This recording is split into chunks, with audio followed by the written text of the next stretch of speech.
You are not alone if you have haters in your life. See, people feel they have to pull other people down in order to get ahead. This is the difference between leaders and everybody else.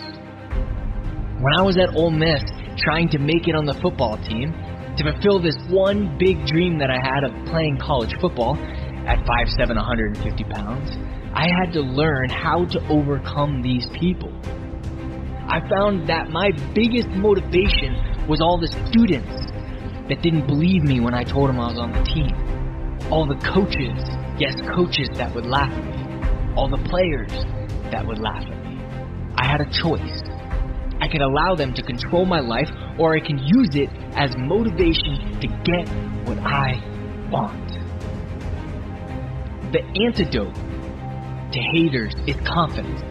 And one of the ways we build confidence is surrounding ourselves with the right people and by having the right mentors who have already succeeded and can help us overcome negative people, mental health challenges, and any adversity that we face. My second year at Ole Miss, we were invited to the Cotton Bowl in Dallas, Texas, and I was always the one people made fun of. This particular Tuesday afternoon, everything changed for me. I walked into the locker room after practice and started getting undressed. As I'm finishing up, 2 star players who had amazing NFL careers decided that they were going to try and destroy me. At the time, I didn't know how to handle them, so I did what most people do.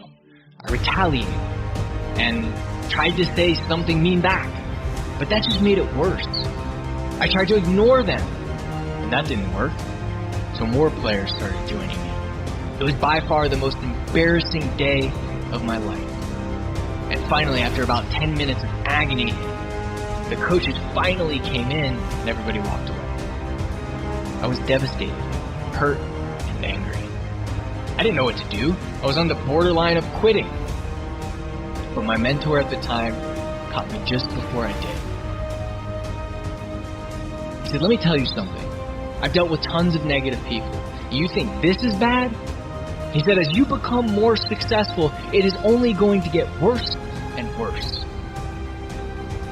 He then taught me the process to handle bullies every single time. He taught me how to stand up. And to this day, I have used this process to constantly overcome bullies and negative people. This process helped me break through and eventually achieve this dream. It is important to understand what bullying is. It's 2 words. It's targeted and repeated. Targeted and repeated. And so number 1, you have to ignore first.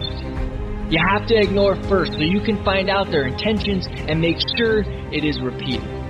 Bullying is not if someone's mean to you one time, right? This is not good. This is hurtful. People shouldn't do it, but that's not bullying. And I know it's hard, I know it hurts. But remember, when I said it is our responsibility to lift these people up because they're hurting. They wouldn't be doing it if they weren't hurting. And knowing this, right, will shift your mindset. So number 1, we have to ignore first. Number 2, we have to stand up. But there's a right way and a wrong way to stand up. See, a lot of people stand up and they stand up the wrong way. We want to stand up with love. How?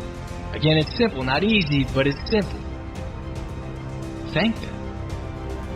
You thank them. Say, I appreciate whatever they said negatively about you. I appreciate you saying I'm short. I appreciate you saying I'm a short football player. And then just say, thank you for the motivation. I appreciate you saying I'm short. Thank you for that motivation. They need help.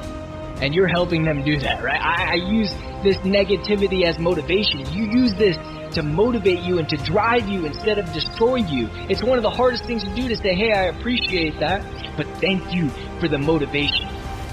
You stand up because you care and you know they need it. Eventually, they will stop because they are not getting anything out of you. See, if you retaliate back and you're negative, now they're getting a rise out of you. Now they're getting what they want and they were never going to stop. The only reason they keep going is because they're getting a rise out of you. But if you come back with love, hey,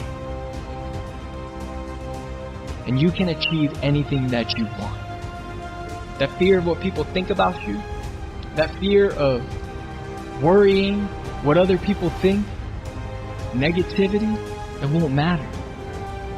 It won't be the main thing that holds you back. You will break through that and you can achieve anything you want. The bottom line is the world is yours.